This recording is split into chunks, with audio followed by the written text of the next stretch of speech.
I woke to the smell of antiseptic and cold rain drifting in through a cracked window. For a moment, I didn't move. I lay perfectly still, staring at a ceiling I didn't recognize. Smooth stone, dark beams, recessed lights glowing low and warm, like the room was holding its breath. The sheets beneath me were soft. Too soft. Heavy linen, expensive, the kind you only ever touched in places you weren't meant to belong. My heart began to pound. I tried to sit up.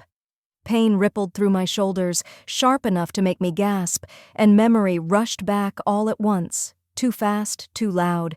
The shouting, my uncle's voice, the men in dark coats standing in our living room like they owned the air, the words that still rang in my ears, ugly and final. "She'll cover it. Take her." My throat closed. I forced myself upright and pulled the sheet tighter around my body. I was wearing a thin sleep dress that wasn't mine, clean and unwrinkled, the fabric cool against my skin. My clothes from the night before were gone. I looked down at my hands. No rope burns, no bruises around my wrists, no soreness where someone should have grabbed me. That almost scared me more. I slid my feet off the bed slowly, the stone floor icy beneath my toes. The room was enormous. Vaulted ceiling, floor-to-ceiling windows overlooking a city I'd never seen before. Lights glittered far below like scattered embers. This wasn't a house, it was a stronghold. And then I saw it. Carved into the dark wood of the bed frame, half hidden by shadow, an emblem I'd only ever seen stamped on official documents and whispered about in taverns. A wolf's head, mouth open in a silent snarl. My stomach dropped. I was in pack territory, not just any pack, the Northreach. My breath came shallow. The Northreach pack didn't exist in stories the way other packs did. No campfire legends, no songs. They existed in silence, in borders that never moved, in laws that didn't bend, in rumors that ended conversations. And the man who ruled them, the Alpha of Northreach, didn't negotiate. He didn't forgive. And he didn't keep what didn't belong to him. I stumbled back until my calves hit the edge of the bed. Someone had brought me here. Someone powerful enough to take me across districts, through guarded roads, into the heart of a pack that answered to no one, and I was still alive. The door opened. I spun, heart slamming against my ribs. The man who stepped inside did not look like the monster my fear had prepared me for. He was tall, yes, broad-shouldered, solid in the way men who never had to prove their strength always were. His dark hair was pulled back loosely, a few strands falling forward like he hadn't bothered with mirrors. He wore black, simple, clean, fitted, with no insignia, no weapons visible. But it was his stillness that unsettled me. He stopped several feet from the bed and didn't move closer, didn't rush, didn't loom. He simply looked at me. Not like a possession, not like prey, like a calculation he hadn't finished yet. "You're awake," he said. His voice was low, even, controlled, not unkind. I swallowed. "Where am I?" "You already know," he replied. He turned slightly, giving me his side. His attention shifting to the window as if deliberately breaking the intensity. "Before you panic, nothing happened. You were unconscious when you arrived. I had my medic check you over and put you to bed." I searched his face for lies. Found none. "Then why am I here?" I demanded. He was quiet for a moment, jaw tightening. "Because your uncle sold you to cover a debt," he said, "and because I bought the contract before someone else could." The words landed like ice water. Bought, contract. My knees threatened to give out. "I'm not—" My voice cracked. I forced it steady. "I'm not property." "No," he said immediately. "You're not." That startled me more than anything else. He turned back fully now, meeting my eyes. His were an unusual color, steel threaded with gold, sharp and observant, wolf-bright even in human form. "My name is Rowan Hale," he said. "I am the Alpha of Northreach, and we are running out of time." Of course he was. Every story ends with a man like that saying those words. "How much time?" I asked. 3 days? A chill slid down my spine. "In 3 days," Rowan continued, "a binding ceremony will take place that will give my rival legal and magical access to my territory. If that happens, people will die." I laughed once, sharp and hollow. "So you brought me here to fix it?" "No," he said. "I brought you here because your family is the reason it's happening." Silence stretched between us. "My mother," I whispered. "You mean my mother?" Something flickered across his face. Recognition, maybe grief. "Yes." I sank back onto the bed. My mother had died when I was 12, or at least, that was what my uncle always said. Fell sick. Weak heart. No one questioned it because no one ever did when he spoke. "She worked for the Northreach," Rowan went on. "As a listener." I frowned. "A what?" "She could hear things others couldn't," he said carefully. "Warnings, shifts in probability, threats before they arrived." That was ridiculous. And yet, "She disappeared," Rowan said. "The same night a relic vanished from our vault." My pulse roared in my ears. "A relic that can alter pack bonds," he continued. "Strengthen them, break them, rewrite them." I shook my head. "I don't know anything about that." "I believe you," he said. I looked up sharply. "Then why?" "Because belief doesn't change blood," Rowan interrupted, "and because your mother left something behind." He reached into his coat and withdrew a folded piece of paper, yellowed with age. "My men found this hidden in your uncle's safe." He didn't step closer, just set it on the table between us and took a step back again. I stared at it, then, slowly, picked it up. The handwriting was neat, precise, familiar in a way that made my chest ache. "When the wolves stop listening to the world, follow the place that still remembers." "That doesn't mean anything," I whispered. "It will," Rowan said. "To you." I looked up at him, anger finally breaking through the fear. "You don't get to pull me into this because of some riddle. I didn't ask for any of this." "I know," he said quietly. "Neither did she." The room felt smaller. "If I help you," I asked, voice tight, "what happens to me afterward?" Rowan studied me for a long moment. "You leave," he said, "with protection, with resources. With no one ever claiming you again." I laughed bitterly. "You expect me to trust that?" "No," he replied. "I expect you to trust yourself." He turned toward the door. "You have an hour to rest," he said. "Then we leave." "For where?" I asked. "For the only place your mother ever hid anything important," he answered. "The place she thought no one would ever look." The door closed softly behind him. I sat there, clutching a piece of paper that rewrote my entire life. 3 days. Somewhere between being sold like an object and being asked to save a pack I didn't belong to, I realized something terrifying. Whatever my mother had been, whatever she'd tried to protect, it had finally found me. If you've ever felt like the world decided your value without asking you first, stay with me. This story is just getting started. Rowan didn't send guards to escort me. That alone unsettled me. I expected at least 2, silent, armed, watching every move I made like I might bolt the second I stepped into the hallway. Instead, when the door opened again an hour later, it was just him. Still dressed in black. Still calm. Still standing far enough away to remind me I wasn't trapped. "There are clothes in the adjoining room," he said. "Travel appropriate. If anything doesn't fit, say so. We'll change it." No assumptions, no commands. I nodded once and slipped past him without a word. The adjoining room was smaller, softer, no stone, just warm wood and low lighting. A single wardrobe stood open, inside it folded clothes that looked normal. Dark jeans, boots, a heavy jacket with a hood. I touched the fabric cautiously. It was new, clean, untorn. The kind of thing you wore when you weren't expecting to be grabbed. The thought made my chest ache. I dressed quickly, fingers clumsy, then paused when I reached the mirror. The girl staring back at me looked sharper than the one I'd seen an hour ago. Still pale, still shaken, but no longer swallowed by silk and stone. I looked like someone who could run if she needed to.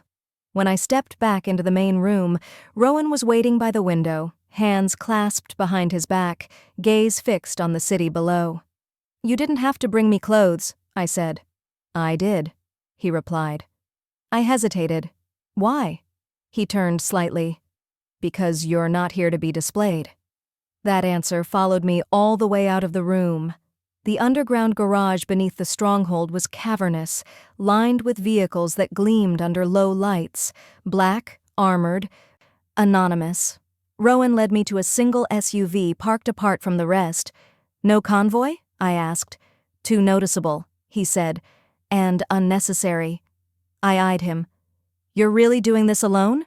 His mouth curved, not quite a smile. "Not alone." The drive out of the city was quiet. Rain streaked the windshield, blurring the towers behind us into shadows. I kept my hands clenched in my lap, eyes flicking from the road to Rowan and back again. He drove like someone who knew every inch of the terrain, smooth, decisive, never hurried. "You said my uncle sold a contract," I said eventually.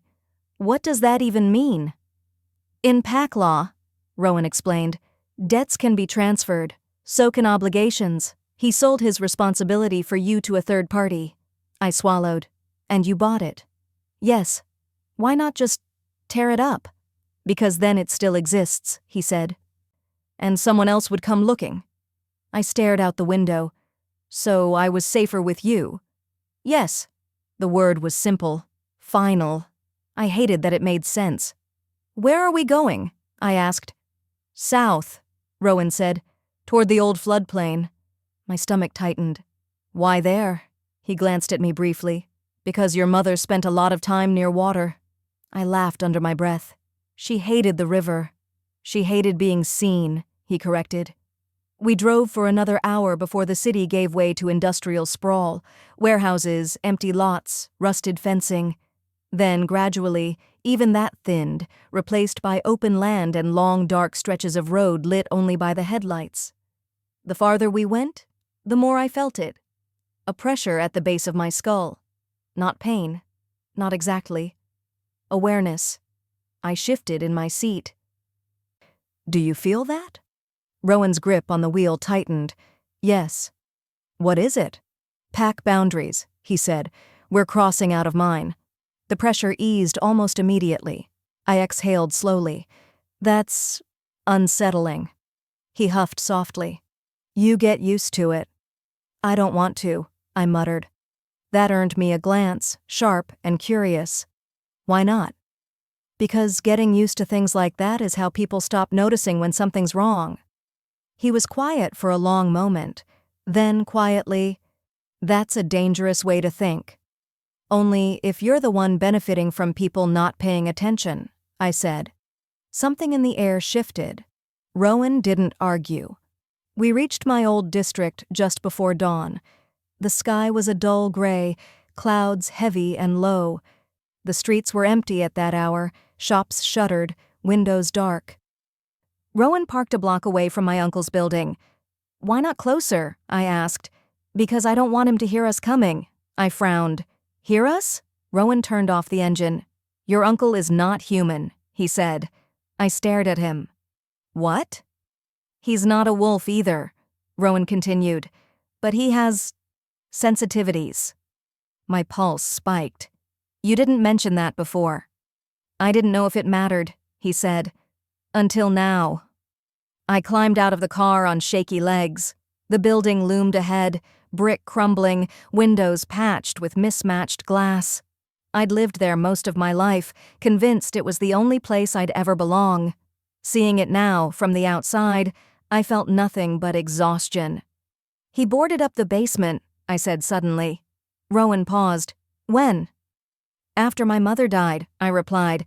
"Said it flooded, said it wasn't safe." Rowan's jaw tightened. We approached the building quietly, moving through shadows. The front door hung slightly ajar, the lock broken. "He never fixes things," I murmured. Inside, the air smelled stale, alcohol and mold and something sharp beneath it all. Rowan moved first, silent as a ghost. I followed, heart hammering. The apartment was empty. No uncle, No signs of a struggle, just a table overturned, drawers pulled open, and a single thing lying in the center of the floor. A necklace. I froze. "That's hers," I whispered. Rowan crouched, careful not to touch it. "Your mother's?" I nodded. "She never took it off." The pressure in my skull surged. Images flickered behind my eyes, water rushing, shadows bending, a voice whispering words I didn't understand. I staggered. Rowan was there instantly, hands hovering inches from my shoulders. "Easy. Breathe." I hear something," I gasped. "What?" he demanded. "Not voices," I said. "More like echoes." The pressure sharpened, pulling me toward the back of the apartment, the boarded-up door. "I think it's down there," I said, heart racing. "Whatever she hid." Rowan studied my face, searching for doubt. Finding none. "We go together," he said. I nodded.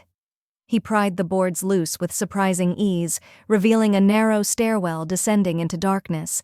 The smell of damp earth rose up to meet us. "Stay close," Rowan murmured. I did. The basement was unfinished, walls raw concrete, floor slick with moisture. A single bulb flickered overhead. And at the far end of the room, a mark, carved into the wall, a wolf's head, mouth closed, eyes watchful, not Northreach's emblem. Older. "That symbol," Rowan breathed. "It hasn't been used in decades." My head throbbed. I stepped closer, fingers trembling, and pressed my palm to the carving. The world tilted. Sound rushed in, not voices exactly, but sensations. Cold water, running paws, fear and warning and urgency tangled together. I cried out, pulling my hand back. Rowan caught me this time, arms firm but careful, anchoring me upright. "I see it," I whispered. "I don't know how, but I see it." "See what?" he asked. "The place she hid it," I said. "Not here." Relief and tension warred on his face. "Where?" he pressed. I closed my eyes. "Where the river bends," I said slowly. "Where it stops rushing and starts remembering." Silence fell. Rowan exhaled slowly. "Then we need to move," he said. "Now." "Why?" "Because if you can feel it," he said grimly, "others can too." A crash echoed from upstairs. Footsteps, heavy, fast. Rowan pushed me behind him in one smooth motion. "Stay back," he said quietly. The footsteps descended the stairs, and my uncle's voice slurred through the dark. "Took you long enough." Rowan didn't move like a man who was surprised. He moved like someone who'd been waiting for this moment since the contract was signed. My uncle, Darren, stood halfway down the stairs, one hand gripping the railing like it was the only thing keeping him upright. He smelled like cheap liquor, sour sweat, and something sharper beneath it all. Not wolf, not human. Something wrong. His eyes locked on me first, not with guilt, with ownership. "There you are," he said, voice thick. "I knew you'd crawl back. You always did." My stomach twisted. Rowan's body blocked most of my view, but I could see his hands, open, relaxed at his sides. No weapon, no threat, just calm. "Darren," Rowan said, voice low. "Step back up the stairs." My uncle laughed once, ugly. "Look at you, talking like you run the world." Rowan didn't blink. "I do." A beat of silence, then Darren's gaze slid to Rowan like he was finally noticing him properly. His expression changed, just a flicker, then hardened into something mean. "You've got nerve," Darren spat. "Coming into my home." Rowan's voice stayed even. "It stopped being your home when you sold her." Darren's mouth curved, smug. "Sold her, bought her, call it what you want. The world runs on exchange." I felt something in me rise, hot, sharp, uncontrollable. "I'm not a thing," I said, stepping forward before I could stop myself. Rowan's hand lifted slightly, not grabbing me, not restraining, just a silent warning, careful. Darren's eyes narrowed. "Still talking back? Your mother taught you that." My pulse jumped. "Don't talk about her." He rolled his eyes. "Oh, spare me the grief act. She was a problem, always whispering about fate and wolves and water and The gift. He mimicked the last words with mocking fingers. She acted like you were special. Rowan's jaw tightened at the word gift. Where is it? Rowan asked. Darren barked out a laugh. Straight to business. Rowan took a step forward, just one. The air thickened. Darren's pupils sharpened, and for a second I saw it, his body reacting in a way human bodies didn't. He wasn't shifting, but something inside him was bracing like a predator bracing. Where's the relic? Rowan repeated, quieter now. You took it from the riverbend. Darren's face flickered, surprise, then irritation that he'd been read so easily. That stone belongs to whoever pays the most, he said. Rowan's eyes darkened. You already got paid, twice. Darren licked his lips. Not enough. My fingers curled into fists. You sold me for a debt you created, he shrugged. And that debt was going to swallow us. It was either you or me. And I happen to like being alive. The words hit like a slap because of how casually he said them. Rowan's voice sharpened. If you wanted money, there were other ways. Darren tilted his head. Not that kind of money. Rowan's gaze went still. You're dealing with her. Darren smiled like a man pleased his little secret had been discovered. She has a name, Darren said almost politely. Not that you deserve it. Rowan didn't take the bait. Where is she? My uncle's smile widened. Close. The basement light flickered. My skull throbbed again, pressure and awareness, like a warning bell inside my head. Something was near, something listening. Rowan sensed it too. His posture changed, barely, more alert, more ready. Val, Darren said suddenly, using the childhood nickname he hadn't used in years. Come here. My skin crawled. No, I said. His expression turned flat. You always think you have choices. Rowan spoke before I could. She does. Darren scoffed. Then let's see how many she has when the hunters arrive. The word hunters made the basement feel smaller. Rowan's gaze snapped to him. You called them. Darren spread his hands. I didn't have to. She's here now. The scent of her woke up things that have been sleeping. I didn't understand what he meant, but I felt the truth of it in my bones. That pressure in my skull was growing, like a storm pushing toward shore. Rowan looked back at me quickly, eyes scanning my face. Can you hear them? He asked. I swallowed. Not like before? Try, Rowan said. Darren laughed. Oh, this is cute. I hated that my hands were shaking. I closed my eyes anyway, focused inward. The chamber of voices I'd touched earlier wasn't fully open yet, but it wasn't closed either. It felt like a door left ajar. I reached toward it. At first, nothing.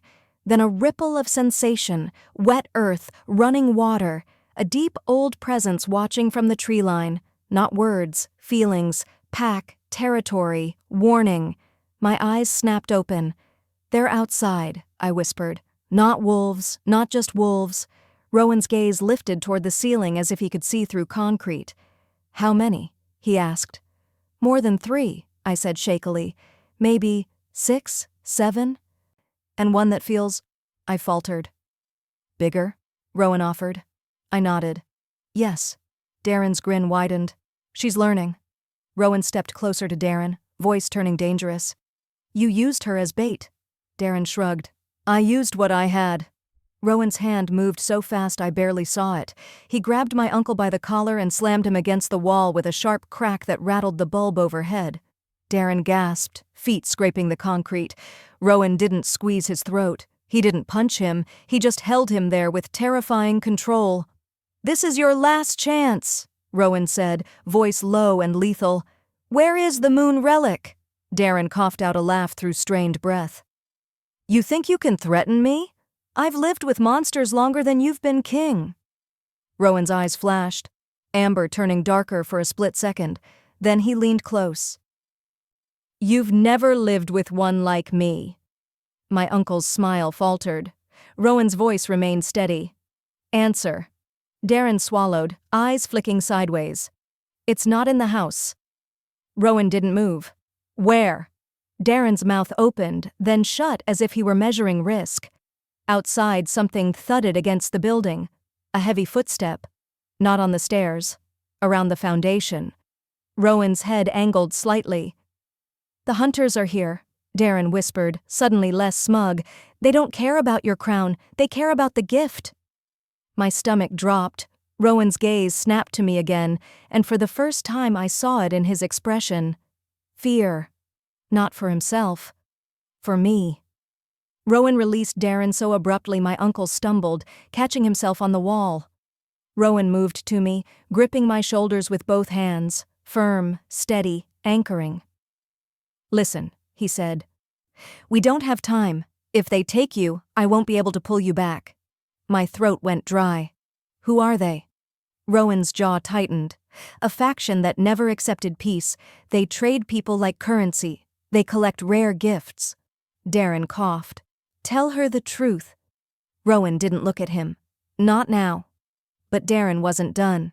"Your mother didn't die from a fall, Val. She died because she refused to hand you over." The basement went silent. Even the pressure in my skull paused like the world was holding its breath. Rowan's eyes narrowed at Darren. "Stop." Darren's lips curled. "She deserves to know." My voice came out thin. "Hand me over to who?" Darren's eyes glittered. "To the woman who's been waiting 15 years for you to grow into what you are." The pressure in my skull surged again, sharper now, like something had just heard its name. Rowan's grip tightened slightly. "We're leaving." Before I could respond, the basement door upstairs slammed. Footsteps, fast, controlled, crossed the apartment above, then silence, and a voice, female, clear, calm, carrying down into the basement like she owned the space. "Rowan Thorne," she called. How nostalgic.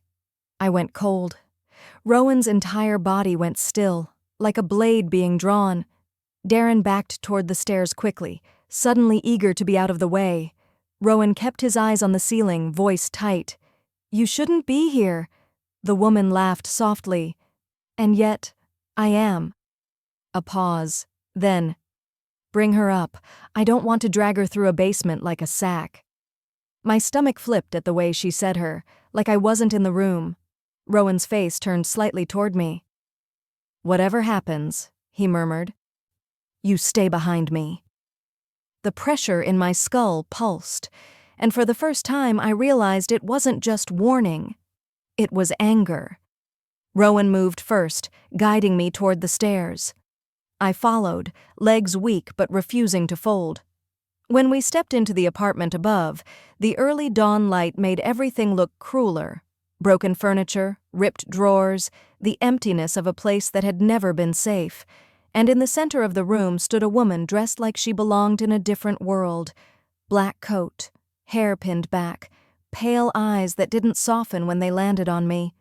2 men flanked her, big, quiet, carrying the kind of posture that said they didn't ask questions, they executed orders. Her gaze slid over Rowan like he was a familiar annoyance. "Your Majesty," she said, voice sweet enough to be insulting. Rowan didn't bow. "You're trespassing," she smiled. "On what? A border you claim? A city you pretend to control? You know as well as I do, your rule is only as strong as what you can enforce." Her eyes returned to me, and something in her expression changed. Not admiration, not pity, possession. "There you are," she said, "Marin's little miracle." My blood ran cold. "You knew my mother?" The woman's smile widened. I knew her fear. Rowan stepped half a pace forward, blocking her view of me. "Speak your terms and leave." She tilted her head. "Terms?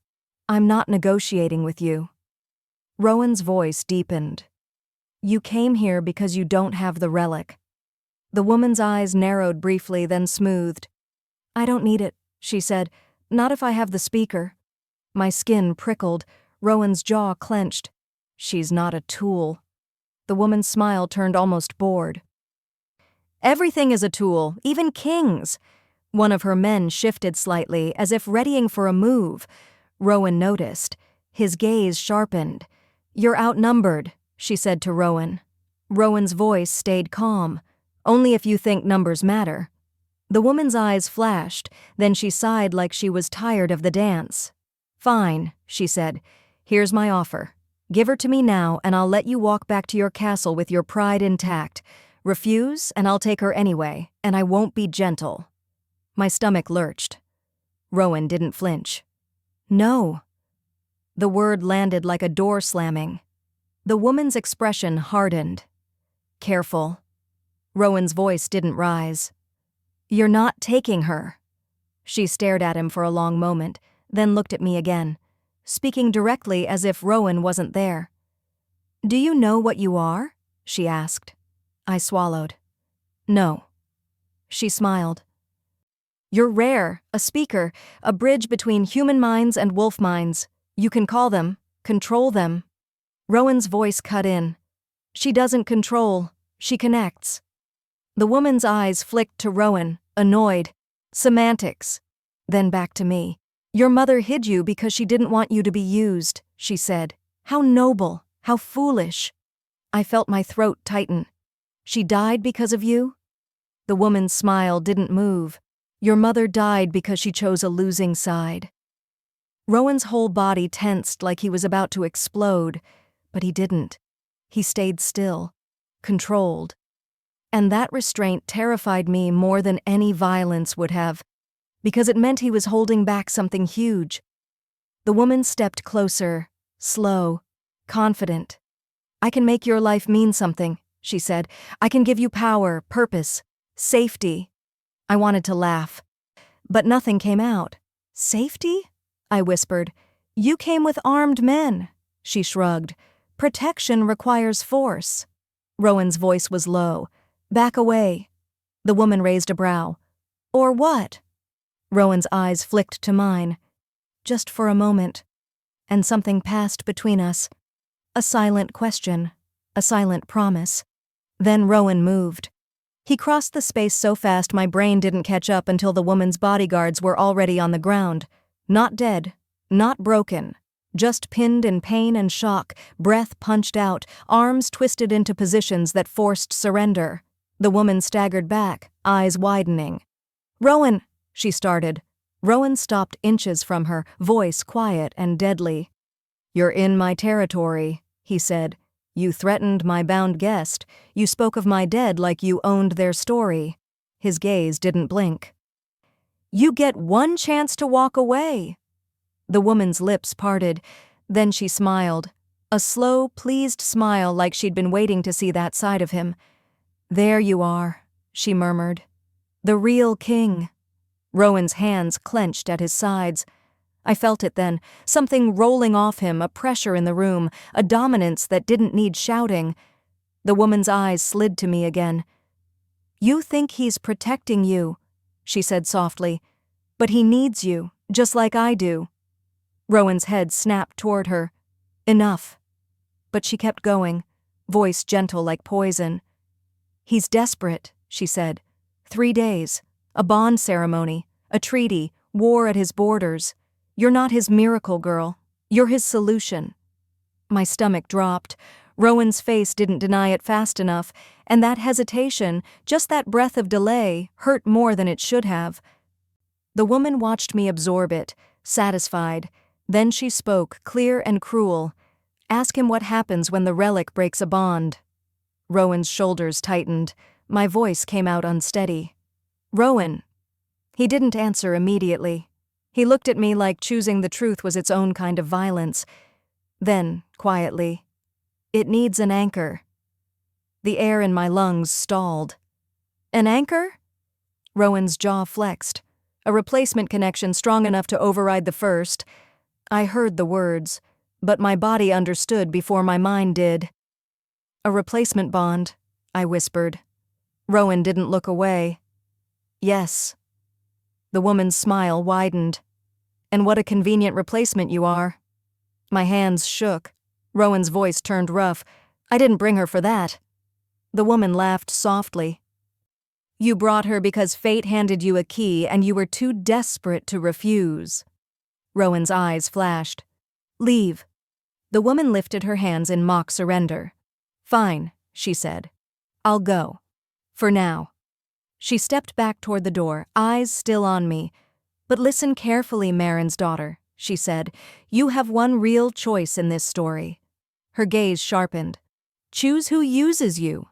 Then she turned and walked out, her men staggering after her, faces tight with humiliation.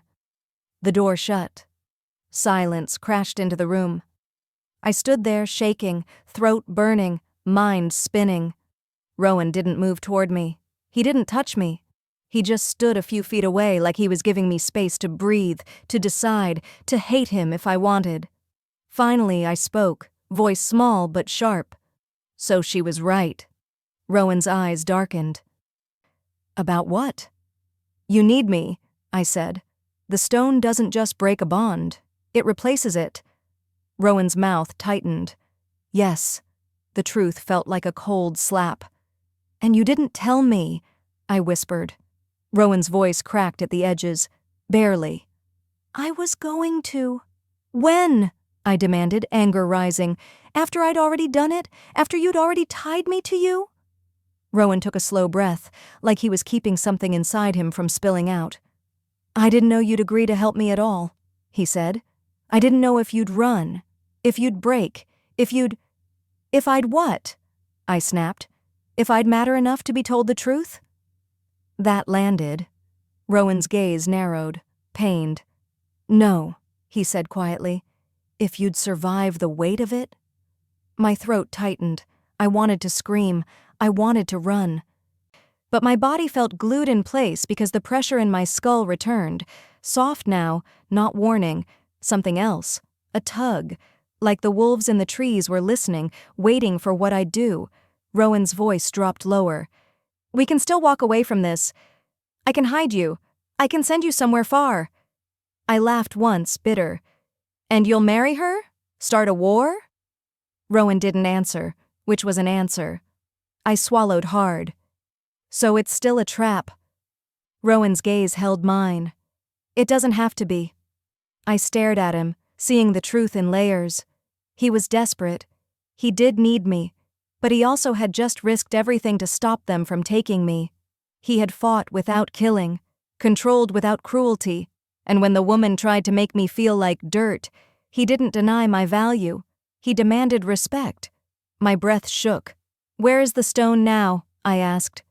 Voice tight. Rowan's expression shifted. At the river bend, hidden again. I nodded once, decision forming like steel in my chest. Then we go, I said. Rowan's eyes widened slightly. Valerie, I'm not doing this because I trust you, I cut in. I'm doing it because if I don't, I become everyone's weapon. Rowan's voice was quiet. And if you do?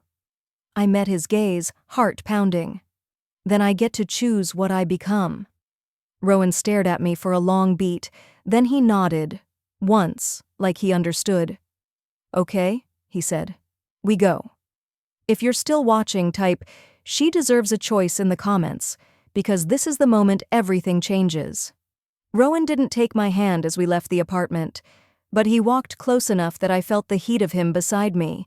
Outside, dawn had fully arrived, and in the distance, far beyond the buildings, beyond the roads, I heard it, a low chorus.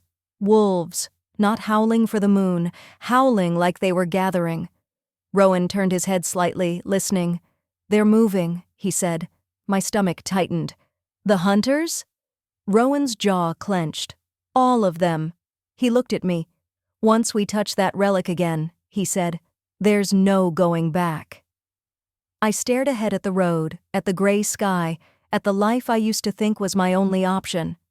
And I realized something strange. For the first time in my life, fear wasn't the only thing driving me. Choice was. Then we don't go back, I said. Rowan's gaze sharpened. Then he opened the car door for me, quietly, respectfully, and waited until I was inside before he got behind the wheel. As the engine turned over, the pressure in my skull pulsed again. Not warning, not anger, recognition.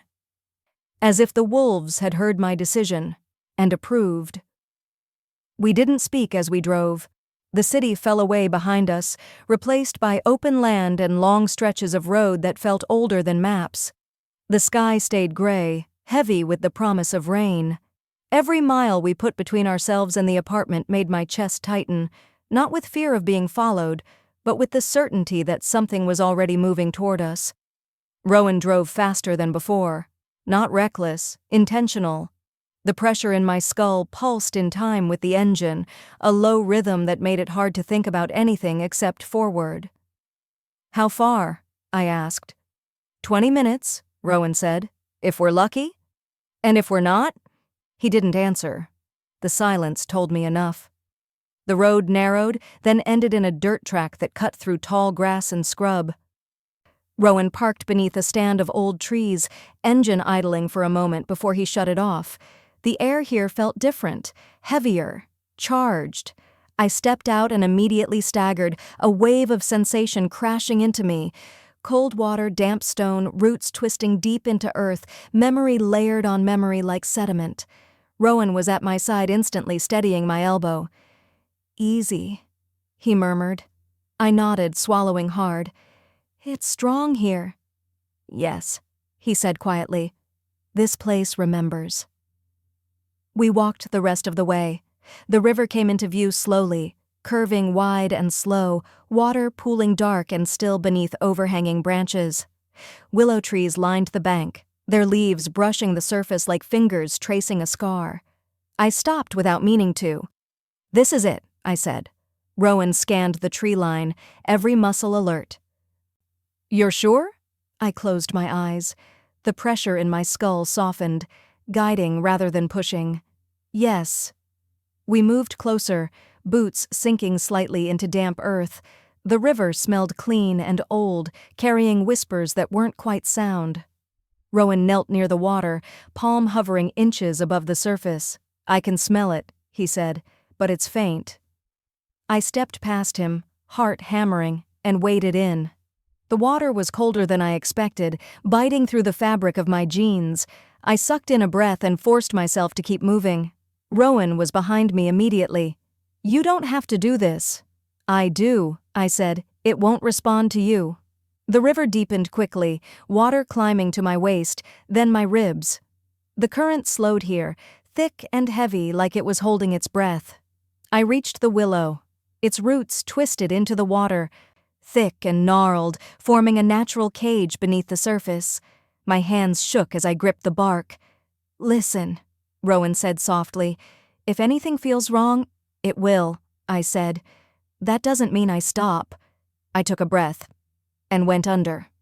Cold swallowed me. For a heartbeat, panic flared, but then something else rushed in, pushing the fear aside. Sound. Not heard, but felt. A chorus of impressions flooded my mind. Moonlight on water, blood dripping into soil, a woman's hands trembling as she pressed something precious into darkness. My mother. I saw her, not with my eyes, but with something deeper, her face pale with exhaustion, eyes sharp with urgency. I felt her fear, her resolve, the way she'd whispered apologies to me while doing something terrible and necessary. "Forgive me," her memory echoed. "I'm choosing for you while you're too small to choose for yourself." My fingers brushed something solid beneath the roots. I grabbed it. The moment my hand closed around the relic, the world exploded. Pain lanced through my skull, sharp and bright, like lightning tearing through a storm cloud. I screamed underwater, bubbles ripping from my throat. Images slammed into me, wolves running, borders burning, blood spilled in treaties broken. A bond snapping like a rope under strain, a king kneeling, desperate, a girl standing between worlds, shaking but unbroken. Then, silence. I surfaced, gasping, choking on air and water and power all at once. Rowan was there, arms around me, hauling me toward shore with strength that didn't feel human. We collapsed onto the bank, soaked and shaking. For a moment, neither of us spoke. Then Rowan's gaze dropped to my clenched fist. The relic glowed faintly between my fingers, smooth, round, veins of silver threading through pale stone like frozen lightning. "You have it," he breathed. I nodded, chest heaving. She hid it for me, not from you, from everyone. Rowan swallowed hard. The pressure in my skull didn't fade. It settled, like something ancient had recognized me and decided to stay. Rowan rose first, scanning the trees, nostrils flaring. "They're close," he said, "closer than before." I pushed myself up, legs weak. "The hunters?" "Yes, and others." His jaw tightened. They felt the relic wake. The stone pulsed in my hand. "Give it to me," Rowan said gently. I hesitated, not because I didn't trust him, but because the moment I let go, something inside me recoiled. "I think it has to stay with me," I said slowly. "At least for now." Rowan studied my face, then nodded once. "All right." A low sound rolled through the trees. Not a howl. Something deeper. Rowan's head snapped up. "That's not a wolf." The pressure in my skull sharpened. Boundary crossed. Something whispered, not in words, but certainty. "They're here," I said. The trees shifted. Figures emerged from the shadows. 5, then 6, then more. Not wolves, not fully human either. Their eyes gleamed too brightly, movements too coordinated, and behind them, the woman. She stepped into the clearing like she belonged there, black coat pristine despite the mud. "Well done," she said calmly. "You found it faster than I expected." Rowan stepped in front of me without hesitation. "This ends now." She smiled. "It does." Her gaze slid to me. "Do you feel it? The way it answers you?" I tightened my grip on the relic. "It doesn't belong to you." She tilted her head. "Neither do you. But here we are." Rowan's voice cut through the tension. "Take one more step, and I will not stop myself." She believed him. I could tell by the way her smile thinned. "Violence won't solve this," she said. "Not when what I want is standing right there." The figures behind her spread out subtly, forming a loose ring. Rowan sensed it too. "You're not taking her." The woman sighed. "You keep saying that like it's a spell." She raised her hand slightly, and the world seemed to tilt. Pain ripped through my head, sharper than before. I cried out, dropping to one knee as voices flooded in. Too many, too loud, overlapping and frantic. Rowan spun toward me. "Val, don't," the woman said softly. "She's opening the channel. If you interrupt her now, you'll tear her apart." My vision blurred. The relic burned hot in my palm, light flaring brighter, responding to something I didn't understand. "Listen," my mother's memory whispered. "Not to them. To yourself." I forced myself to breathe. The voices weren't attacking. They were answering. I realized then I wasn't just hearing wolves. I was standing in the space between them. I pushed outward, not with force, but intent. Enough. The sound stopped. Every figure froze. Even the woman's smile faltered. Rowan stared at me, shock and awe battling in his eyes. "You didn't call them," he whispered. "You quieted them." My hands shook. "I didn't tell them what to do. I told them what I was doing." The woman recovered quickly, amusement flickering back. "Extraordinary," she murmured. "You're even more valuable than I thought." She stepped forward. Rowan moved at the same time. But I stood. "No," I said. The word carried. The figures behind her faltered, unease rippling through them. The woman paused, eyes narrowing. "You don't understand the game you're playing." "I understand enough," I said, voice steadier than I felt. "You want to use me. He wants to survive a war. Everyone wants something." Rowan turned slightly, gaze flicking to me. "Val—" I didn't look at him. I looked at her. "And I'm done being the thing people want," I said. The relic flared, light surging outward in a pulse that rippled across the river. The ground trembled. The wolves, real wolves, answered from the forest, their presence solid and grounding. The woman stepped back, irritation flashing across her face. "Careful. You don't know what you're binding yourself to." I met her gaze. Neither did my mother, but she chose anyway. The woman laughed softly. Then we'll meet again." She turned and walked away, her followers melting back into the trees like shadows pulled by dusk. The forest fell silent. I sagged, the adrenaline draining from my limbs. Rowan caught me before I hit the ground, arms strong and sure. For a moment, he just held me. "You shouldn't have had to do that," he said quietly. "I chose to," I replied. His grip tightened, not possessive, but protective. The relic's glow dimmed, settling into a steady, quiet warmth. Rowan looked down at it, then at me. "There's no going back now," he said. I nodded. "I know." The river flowed on, unchanged, but something in the world had shifted, and I was standing at the center of it. We didn't speak on the way back, not because there was nothing to say, but because everything felt too fragile to touch with words. The relic rested against my chest now, wrapped in cloth Rowan had torn from his jacket without hesitation. It pulsed faintly, no longer loud or demanding, just aware, like it knew it had finally been found by the right hands. The road stretched ahead of us, gray and slick from a drizzle that hadn't yet decided to become rain. Rowan drove slower than before, measured, as if every mile closer to his territory carried a consequence he was already counting. "You should sleep," he said eventually, voice low. I shook my head. "If I close my eyes, I'll hear them again." He didn't argue. The pressure in my skull wasn't painful anymore, but it was constant.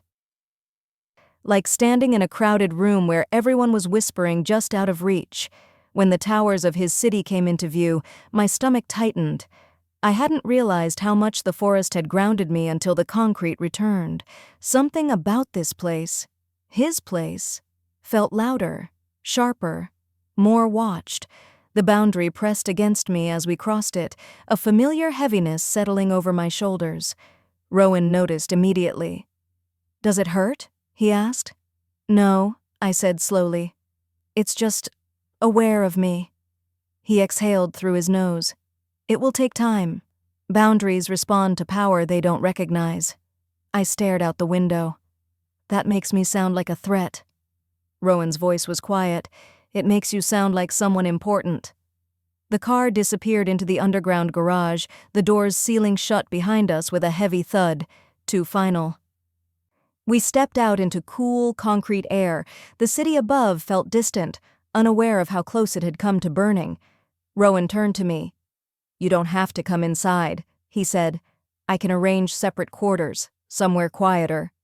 I studied his face, tired, controlled, carrying too many things at once. "And you?" I asked. "Where will you be?" "Where I always am," he replied. "Where problems go to wait." I huffed softly. "That sounds healthy." A flicker of a smile touched his mouth, gone almost immediately. "I meant what I said," he continued. "You're not a prisoner here." I believed him. That was the problem. "Fine," I said, "but I don't want to be hidden." Rowan's brow furrowed. "You're exposed enough already." "I don't want to feel like something you're ashamed of," I said. The words landed heavier than I intended. Rowan went very still. "I'm not ashamed of you," he said carefully. "I know," I replied, "but I don't want to be a secret either." He studied me for a long moment. Then he nodded. "All right." They didn't announce me this time. No guards lined the halls, no whispers followed in our wake, but I felt the eyes anyway, curious, measuring, uneasy. Rowan led me to a quieter wing of the stronghold, rooms that overlooked the river instead of the city. The air here felt cooler, calmer. "This was my sister's," Rowan said, opening the door. "Before she died." I froze. "I'm sorry, I didn't—" "She would have liked you," he interrupted gently. "She hated ceremony." That made my chest tighten in a way I didn't expect. The room was simple, clean, lived in, but not lavish. A bed, a desk, windows open to the sound of water. I stepped inside slowly. Setting the relic down on the table, it pulsed once, soft, almost content. Rowan lingered in the doorway. "You'll be safe here," he said. "From her?" I asked. He nodded. "For now." "And from you?" I added quietly. Rowan didn't flinch. Yes, he said, from me too. The honesty in that answer stole my breath more than any lie could have. Rowan, I said. He waited. What happens next? The question hung between us like a blade. He exhaled slowly. The bond ceremony is in 3 days. My chest tightened. And if it doesn't happen? War, he said flatly. Open, bloody, unavoidable. I swallowed. And if it does? He hesitated. Then I bind myself to someone who will burn my territory from the inside, he said. Slowly. The truth sat heavy in the room. And the relic? I asked. Rowan's gaze flicked to the stone. It can break the bond before it's formed. And replace it, I said. Yes. With me. I finished. Rowan didn't deny it. The silence stretched. I wrapped my arms around myself, suddenly aware of how tired I was, of how much weight had been dropped into my hands in less than a day. You said you wouldn't force me, I said. I won't, Rowan replied immediately. Ever. But you need me, I said. Yes, he admitted. And if I say no? Rowan's jaw tightened. Then I'll find another way. I searched his face. Is there one? He didn't answer. Which was an answer. I turned away, staring out the window at the river below. This is what she meant, I murmured. My mother. About choice. Rowan said nothing. She knew people would need me, I continued. She just didn't know who. The pressure in my skull pulsed gently, like a reminder. Why didn't you tell me everything? I asked quietly, from the start. Rowan's voice was rough. Because if I had, you would have seen me as just another man trying to use you. I turned back to him. And now? His eyes met mine, unflinching. Now you see me as that anyway, he said. But at least you also know I'd rather lose everything than take your choice away. That landed harder than any declaration. I nodded slowly. I need time. Rowan inclined his head. Take it. He stepped back, giving me space, then paused. One more thing, he said. Yes? The woman you met, she won't stop. I met his gaze. Neither will I. A ghost of a smile flickered. I suspected as much. He left then, the door closing softly behind him. Night fell quietly. I sat on the edge of the bed, staring at the relic as it caught the moonlight. Veins of silver glowing faintly. You planned this, I whispered to it. Didn't you? It didn't answer, but something inside me did. Not a voice, a feeling, balance. I pressed my palm to the stone. Images stirred, not overwhelming this time, but steady. Wolves standing at borders, waiting. A king kneeling, not in desperation, but in respect. A girl standing between them, spine straight, eyes clear. I pulled my hand back, breath unsteady. The door knocked softly. Come in, I said. Rowan stepped inside, carrying a tray. I thought you might forget to eat, he said. I eyed the food, surprised by how hungry I suddenly was. Thank you. He set it down, then hesitated. I won't stay, he said quickly. I just wanted to check on you. I nodded. I'm glad you did. He lingered for a moment, then turned to leave. Rowan, I called. He stopped. If I do this, I said slowly, choosing my words carefully, it won't be because you need me. He turned back. It will be because I choose you, I finished. Not your crown, not your war. Rowan's eyes darkened, emotion flickering through the control. I wouldn't accept it any other way, he said. He left without another word. I lay back on the bed, exhaustion finally dragging me under. As sleep claimed me, one thought echoed louder than the rest. Staying would change me. Leaving would cost him everything. And the cruelest truth of all, choosing either would bind me forever.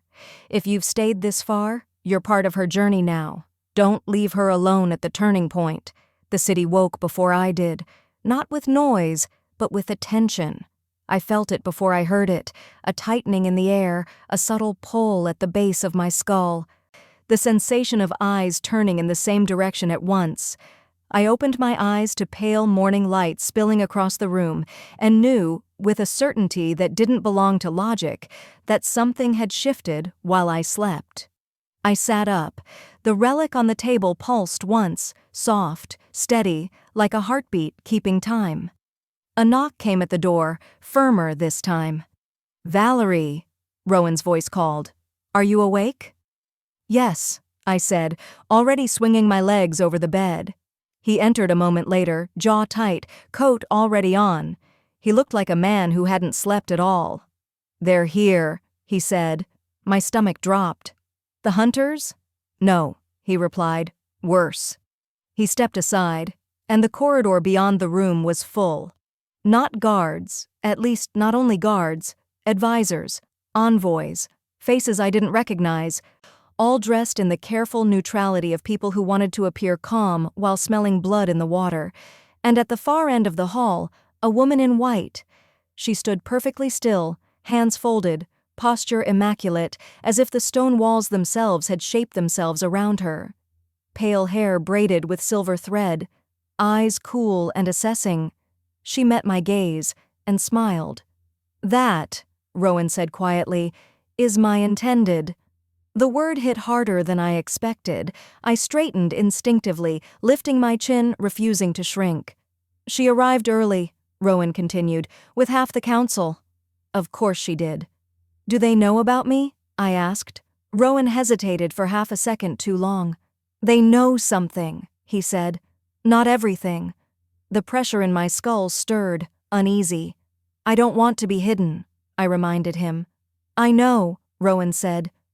"But this is what choosing looks like," I said, stepping past him into the hall. Every conversation stopped. Every gaze snapped to me. The woman in white studied me openly now, head tilting slightly, curiosity flickering behind her composure. She was beautiful in a way that felt deliberate, controlled, every detail placed to signal power. She approached first. "You must be her," she said, voice smooth and cool. "The one everyone's whispering about?" Rowan stiffened. Ivana?" She finished calmly, never taking her eyes off me. "Ivana Graythorne." She extended her hand. I stared at it for a heartbeat, then took it. Her grip was firm, cool, measured. "Valerie," I said simply. Her smile sharpened. "No family name?" "Not one worth using," I replied. A flicker of surprise crossed her face, quickly masked. "How refreshingly honest," Ivana said. Rowan stepped in. "This isn't the time." Ivana finally looked at him. "On the contrary," she said, "this is exactly the time." She turned back to me. "You've caused quite a stir." "I wasn't aware I was trying to," I said. Ivana's eyes glittered. "That's usually how the most dangerous people operate." The advisors shifted, murmurs rippling through the corridor. The pressure in my skull intensified, not painful, but alert. Rowan's hand brushed my elbow, light, grounding, careful not to claim. Ivana noticed. Of course she did. "Shall we?" she said to Rowan. "The council is waiting." Rowan looked at me. I nodded once. "I'm not running." The chamber was circular, stone seats rising in tiers. Light poured in from above, illuminating a dozen figures already seated, wolves in human form, all of them powerful, all of them wary. We entered together. The whispers grew louder. Ivana moved to Rowan's side as if by instinct, standing close enough to imply intimacy without touching. I stayed where I was, unclaimed, unbowed. "This council convenes under urgent circumstances," one elder began. "Your intended arrives early, your borders report unrest, and rumors circulate about an unregistered power within the territory." All eyes turned to me. I resisted the urge to step back. Rowan spoke. "The unrest is contained, the rumors are exaggerated." Ivana arched a brow. "Are they?" She turned to me again. "You were at the riverbend yesterday," she said lightly. "That's a restricted site." "I didn't know," I replied. "Interesting," Ivana said, "because the relic hidden there reacted." A ripple went through the chamber. Rowan's jaw tightened. "That information isn't public." Ivana smiled. Everything is public when it threatens stability. She faced the council. This woman carries an unbound ability, she said, one strong enough to disrupt borders, to call wolves, to silence them. A murmur of alarm. Rowan's voice cut through it. She is under my protection. Ivana turned slowly. Is she? The question landed with dangerous weight. Rowan didn't answer immediately, and that pause, brief as it was, echoed loudly in my chest. Ivana seized it. Protection implies responsibility, she said. Responsibility implies claim. She met my gaze, unapologetic. So tell me, Valerie, Ivana said smoothly, what is your place here? The pressure in my skull surged, not anger this time, but clarity. I stepped forward. My place, I said, voice steady, is wherever I choose to stand. The chamber went silent. Ivana's smile tightened. Rowan's breath left him slowly, like he hadn't realized he'd been holding it. I'm not a weapon, I continued. I'm not a bargaining chip, and I didn't come here to threaten your borders. I looked around the room. But if my existence alone does that, I said, then perhaps the problem isn't me. A few council members shifted uncomfortably. Ivana studied me, reassessing. Bold, she said, but naive. Maybe, I replied, but I'm still standing. Rowan's voice was low. Enough. He turned to the council. The bond ceremony proceeds in 3 days. Until then, Valerie remains a guest. Any attempt to interfere will be considered an act against the crown. Ivana's gaze flicked to him sharply. You'd risk war for her? She asked. Rowan didn't hesitate. I'd risk war for choice. The chamber erupted. Shouts, arguments, fear. Ivana went very still. Then she laughed softly. Oh, Rowan, she said, you really have changed. She turned to me one last time. Enjoy your influence while it lasts, she said. Temporary things often feel powerful right before they end. She swept from the chamber, white skirts whispering against stone. The council dissolved soon after, tension thick in the air. When the chamber finally emptied, only Rowan and I remained. He exhaled slowly, rubbing a hand over his face. I'm sorry, he said. I didn't mean for you to be exposed like that. I wasn't, I replied. I stepped forward. He met my gaze. You shouldn't have had to. Neither should you, I said. The pressure in my skull pulsed again, warm this time. Rowan noticed. His eyes darkened slightly. Do you feel that? Yes, I admitted. So do I, he said quietly. The admission startled me. It's faint, he continued. But it's there. My heart stuttered. That's not possible. It shouldn't be, Rowan agreed. The bond hasn't been forged. A beat.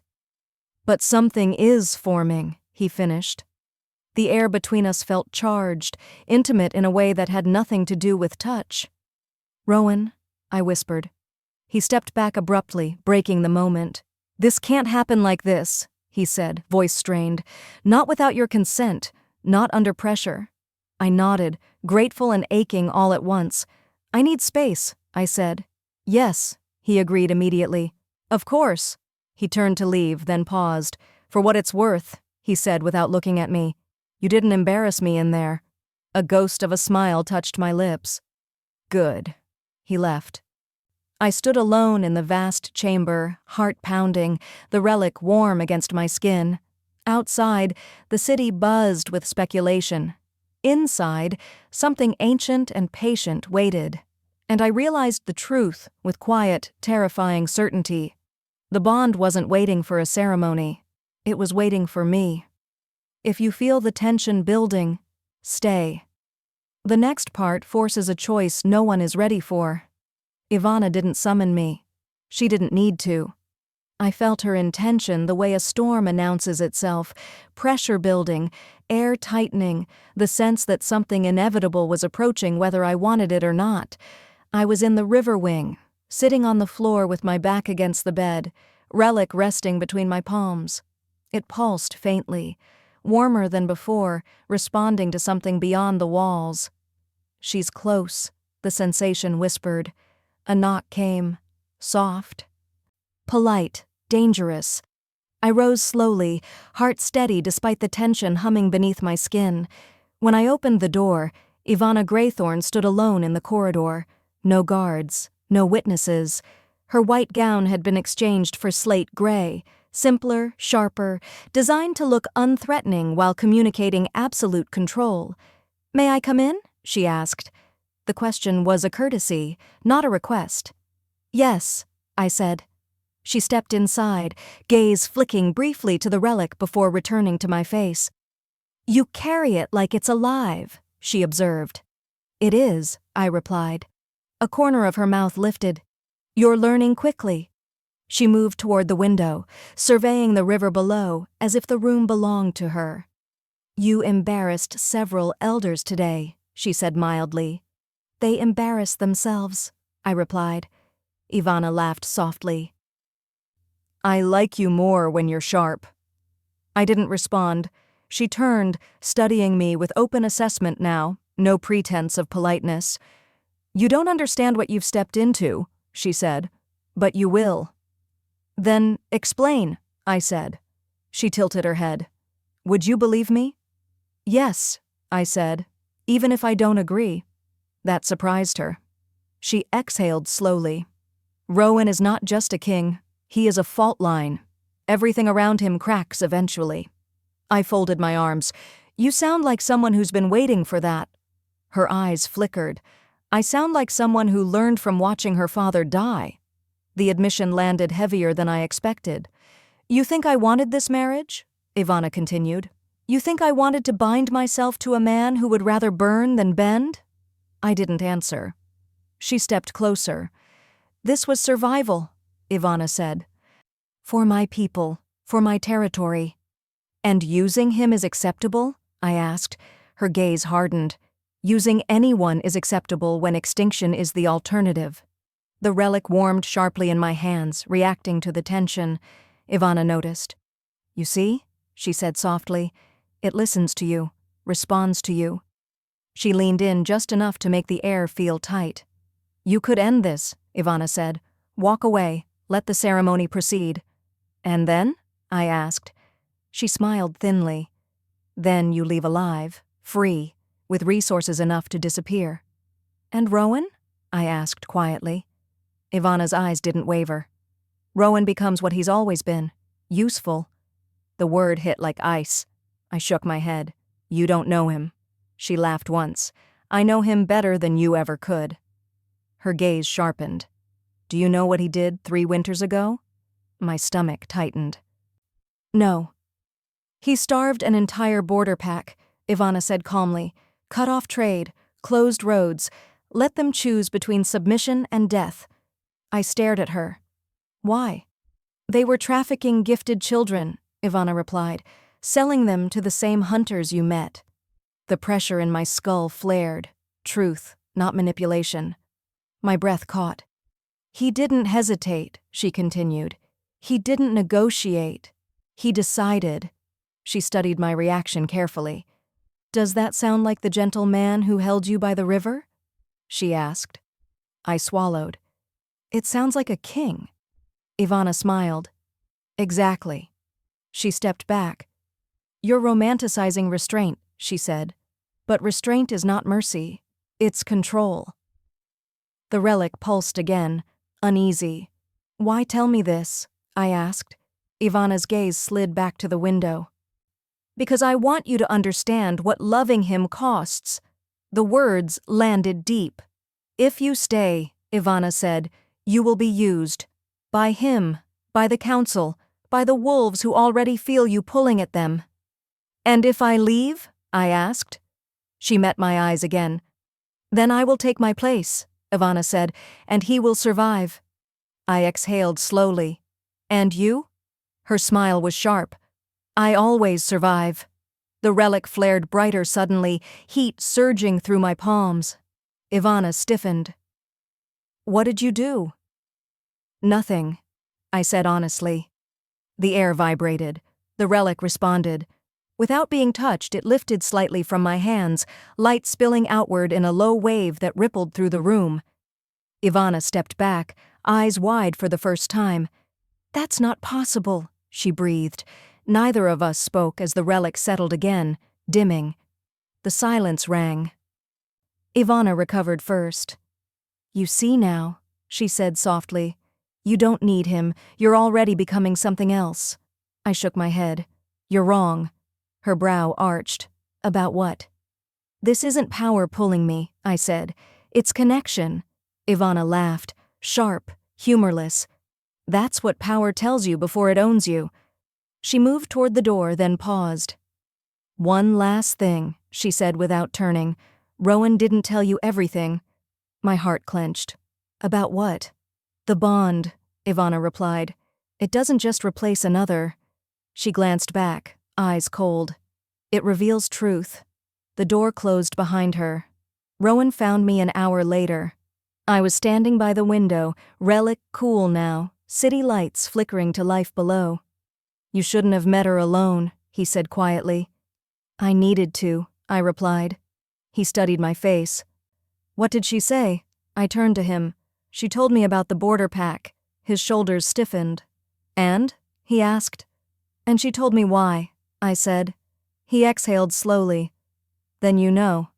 "I know you can be ruthless," I said. He nodded once. "Yes." "And you don't regret it," I added. "No," he said. "I regret the suffering, not the decision."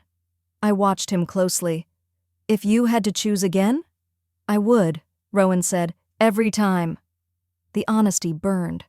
"She says loving you will cost me," I said quietly. Rowan's gaze softened, not pleading, not defensive. "She's right," he said. "It will." The relic warmed faintly, like a warning and a comfort at once. Rowan took a careful step closer. "I won't lie to you," he said. "If you stay, you will change. If you leave, I will lose." My throat tightened. "You're asking me to choose between myself and you." Rowan shook his head. "I'm asking you to choose yourself, with or without me." The words settled heavy and real. I closed my eyes, listening inward. The wolves were quiet now, waiting, not demanding, waiting for me. When I opened my eyes, Rowan was still there, still giving me space, still refusing to reach. "I don't know yet," I admitted. Rowan nodded. "Then take the night." He turned to leave. "Rowan," I said. He paused. "If the bond reveals truth," I asked softly, "what truth are you afraid it will show?"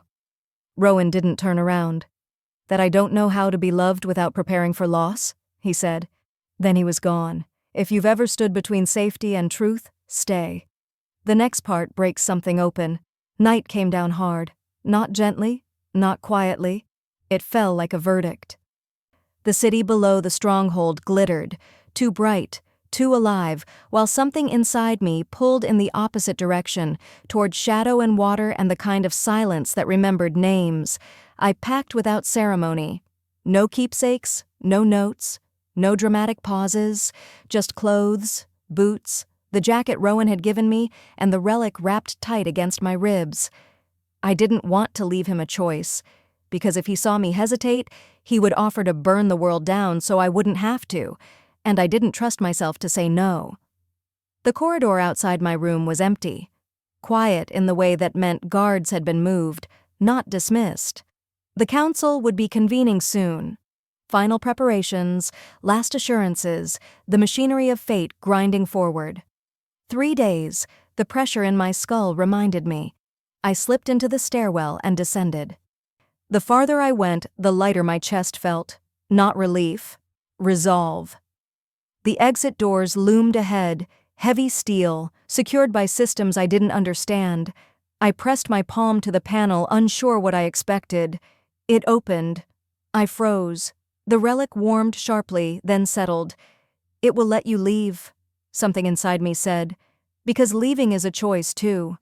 I stepped out into the night. The wind hit first, cold, sharp, real. I breathed it in like proof that I could still decide things for myself. I didn't make it 10 steps. The alarm didn't scream. It sank, a low vibration that traveled through the ground, through my bones, through the city like a held breath. I spun. Lights flared along the outer wall, and somewhere above, something answered. A sound tore through the air, part roar, part howl, part command. Rowan.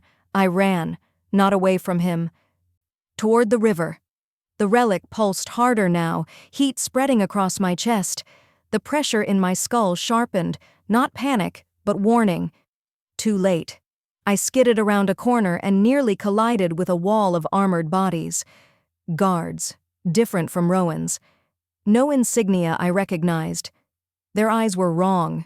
Too bright, too focused. Hunters. A hand clamped around my arm. I reacted without thinking. Stop. The word wasn't spoken. It moved. The air snapped tight. The guard froze mid-motion, muscles locking like he'd been caught in amber. Others staggered, disoriented, as if they'd hit an invisible barrier. I stumbled back, heart racing. "What are you?" one of them whispered. Before I could answer, the night exploded. Rowan hit the courtyard like a force of nature, not shifted, not fully, something in between. He moved faster than thought, tearing through the line with precision that wasn't rage, it was control sharpened to a blade. He disarmed, disabled, broke momentum without breaking bodies, until one of them raised a weapon. Silver flashed. Rowan turned too late. The bolt hit his side with a wet, terrible sound. He staggered. Time slowed. "No!" I breathed. The relic burned. The world narrowed to one truth. He was falling. I didn't decide. I didn't ask. I reached. The bond snapped into place like a lock finding its key. Light tore out of me, through the space between us. The relic flared white-hot, veins blazing, the river answering from beyond stone and steel. Rowan cried out, not in pain, but shock. The silver stopped hurting him. It couldn't. The connection slammed home, deep and undeniable. I felt his heartbeat stutter, then steady, felt his strength surge, felt the wound knit, skin closing around metal like the world refused to accept what had happened. The hunters screamed, not from pain, from fear. Wolves answered, dozens, then hundreds, pouring into the city like a tide, not attacking, not killing, claiming. Territory locked down in an instant. The hunters ran. Rowan dropped to one knee, breath ragged, eyes blazing amber in the dark. I was already there, hands on his shoulders, shaking. "What did you do?" he whispered. My voice came out broken. "I didn't choose it." Rowan looked up at me, really looked, and something in his expression shifted. Understanding, acceptance, something dangerously close to awe. "The bond," he said hoarsely. "You forged it." "No," I said. "It forged us." The relic dimmed, its light settling into a steady glow. Finished. Around us, the city held its breath. Rowan stood slowly, testing his balance, then turned, projecting command outward without raising his voice. "Secure the perimeter," he ordered. "No pursuit. No executions." His gaze returned to me. "You're hurt," he said. I shook my head. "You were dying." He swallowed. "You were leaving," he said quietly. I nodded, tears burning. I was trying to. Rowan reached out, stopped himself, then let his hand fall, giving me space even now. "You don't owe me an explanation," he said. "I owe myself one," I replied. Silence stretched between us, thick and charged. The bond hummed, new, raw, terrifying. "Rowan," I whispered, "this wasn't consent." His jaw tightened. "No." "And it changes everything," I added. "Yes." I met his eyes. "I didn't choose to bind to you." Rowan nodded once. "I know." A beat. "But you chose to save me," he said. I looked away. "That matters," he continued, "even if the bond came first." The wolves lingered at the edges of the courtyard, watchful, waiting, not for him, for me. The realization hit like a quiet thunderclap. I wasn't just connected to Rowan, I was now visible to the entire system that governed this world, and there was no pretending otherwise. Sirens wailed in the distance. Council summons, emergency response, the consequences arriving on schedule. Rowan straightened, crown settling invisibly back into place. "We'll face this," he said. "Together, or apart, however you decide." I laughed softly, exhausted and hollow. "You still give me the choice." "Always," Rowan said. I looked at the city, the wolves, the relic, him, and felt the truth settle heavy and unavoidable. I had tried to leave to protect myself. Instead, I had bound myself to a future that would demand everything. The night hadn't waited for permission. Neither had the bond. Morning came with consequences. Not sunlight, judgment. The council bells rang before dawn, a deep resonant sound that vibrated through stone and bone alike. I stood at the window of the river wing, watching the city wake in uneasy layers. Wolves still lingered at the perimeter, not pacing now, just present, anchors in fur and breath, reminders that something fundamental had shifted overnight. The bond hummed between Rowan and me, quiet but unmistakable. Not pulling, not demanding, waiting. Rowan knocked once before entering, as if knocking could soften what came next. "They've convened an emergency tribunal," he said. "Full authority." I nodded. "They'll call it illegal." "Yes," Rowan said. "And dangerous." "And binding without consent," I added. His jaw tightened. "Which makes it voidable." The word landed like a blade set gently on a table. Voidable. "I didn't know that," I said. "I hoped I wouldn't have to use it," Rowan replied. We walked together in silence to the council chamber. The corridors were lined now, guards, advisors, witnesses who pretended not to stare and failed. I felt the city's attention like a low-pressure system, steady and unavoidable. Inside the chamber, the elders waited in a tight circle. Ivana stood among them. She looked rested, amused. The tribunal opened without ceremony.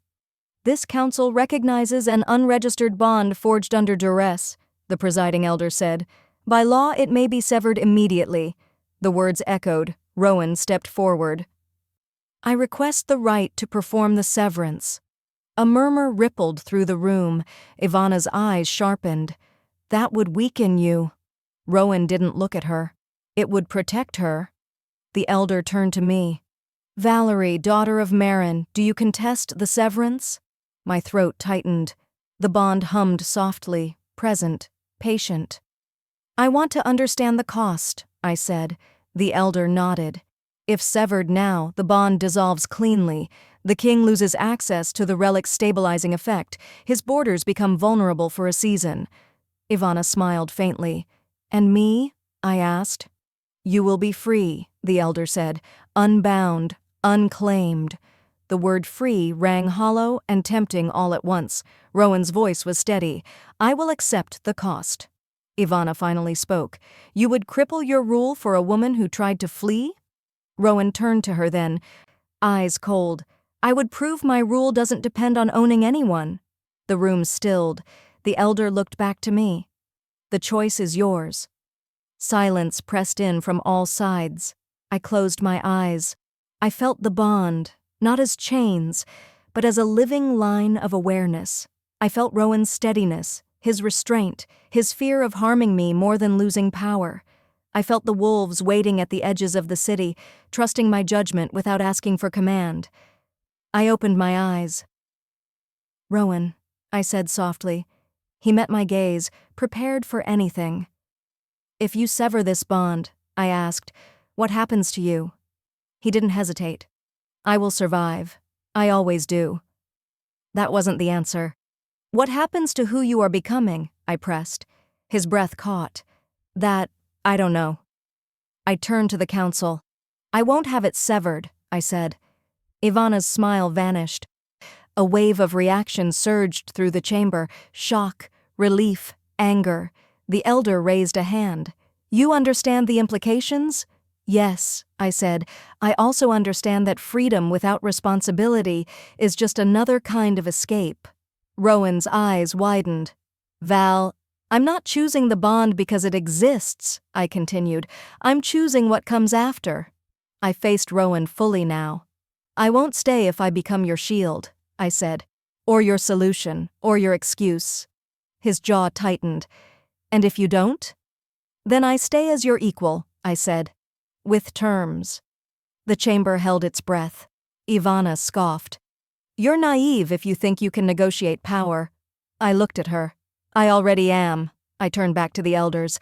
I'll accept the bond on 3 conditions. A stir. The elder nodded cautiously. Speak. 1. I retain the right to sever it later, by my will alone, I said. No ceremony, no council approval. Murmurs erupted. The elder grimaced. That is unprecedented. So is a speaker bound to a king, I replied. 2, I continued, I am not paraded. I will not be named consort, queen, or symbol without my consent. Rowan's gaze flicked to me. Surprise, respect, something deeper. And 3, I finished, voice steady. The relic is removed from all treaty use. It is not leverage, it is not insurance, it remains with me. Ivana laughed, sharp and incredulous. You're dismantling the entire balance. I met her eyes. No, I'm correcting it. The elder leaned back, weighing centuries against the present moment. King Rowan, he said slowly. Do you accept these terms?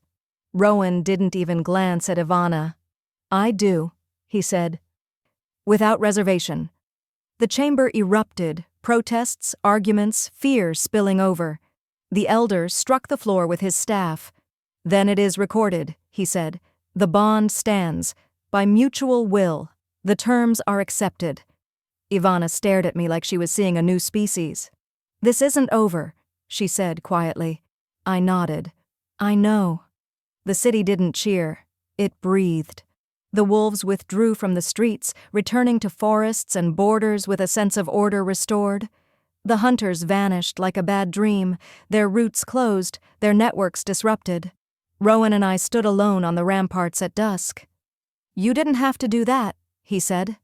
I did, I replied. For me. He nodded. Thank you. For agreeing, I added. Not for saving you. A faint smile touched his mouth. I'm learning. The bond hummed, quieter now, steadier, less raw. What happens now? I asked. Rowan looked out over the river. Now we build something that doesn't rely on fear. I considered that. And if it fails? He glanced at me. Then we change it. The simplicity of the answer eased something in my chest. I took a breath. There's one more thing. Yes? I won't promise forever, I said. Not yet. Rowan met my gaze. I won't ask for it. The city lights came on, one by one. For the first time since waking in silk and stone, I felt the ground beneath me hold. Not because I was bound, but because I had chosen to stand. If you're still here, stay for the ending. The final part isn't about magic. It's about what they build when the world finally stops forcing their hands. The city didn't change overnight. That was the first thing I learned.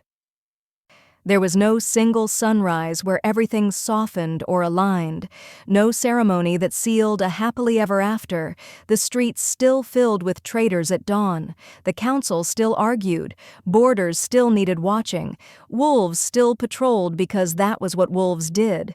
What changed was quieter, more dangerous. People started listening, not to the crown, to the space between us. I moved my things, what little I had, from the river wing into a smaller set of rooms overlooking the inner gardens. Not hidden, not central, accessible in a way that made sense to me. Rowan didn't object. He didn't hover either. That mattered more than I expected. The bond between us settled into something I could breathe around. It didn't tug when we were apart. It didn't demand when we were close. It felt like standing beside a river you trusted not to flood. Sometimes late at night, I felt Rowan's attention brush mine. Not intrusion, just awareness. When it happened, I acknowledged it the way you acknowledge weather. There, passing. I set boundaries. He respected them. That became the foundation. The first time I walked into the council chamber alone, the room stilled, not because they feared me, because they didn't know how to respond to me yet. I didn't sit in Rowan's seat.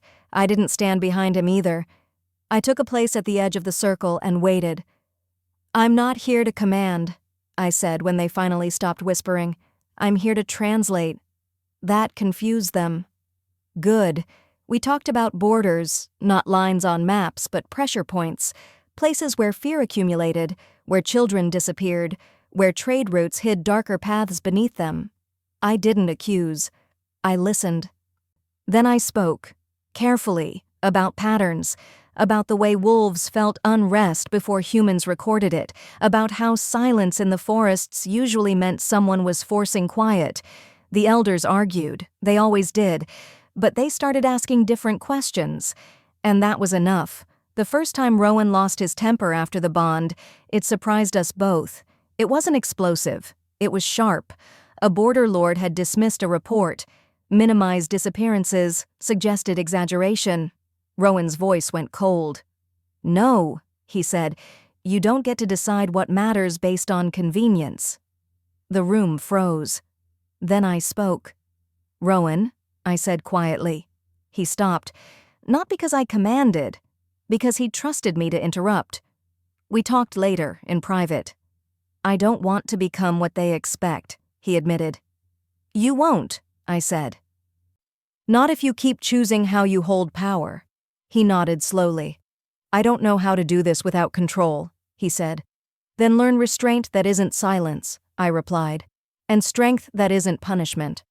He listened. That mattered. Ivana didn't leave quietly. She never would have. She challenged the revised treaties, pulled support from shared resources, tested alliances like she was tapping on glass, looking for cracks. She tried to bait me once, publicly. "Enjoy your borrowed influence," she said during a summit. "It always expires." I met her gaze evenly. "Only if you build it on fear," I replied. She smiled thinly. "We'll see." And we did. Because when her borders flared with unrest, she came asking, not to Rowan, but to me. I didn't gloat. I listened. Then I offered cooperation that didn't center on ownership or leverage. It infuriated her. It worked anyway. Ivana left weeks later, not defeated, but altered. Some losses look like survival. The relic changed too. It no longer pulsed. It rested. Not inert. Complete. I carried it sometimes, but often left it where it could feel water and wind. The wolves responded less urgently now. Their awareness spread wider, calmer. I wasn't a conduit anymore. I was a point of balance. The gift hadn't grown louder. It had grown quieter.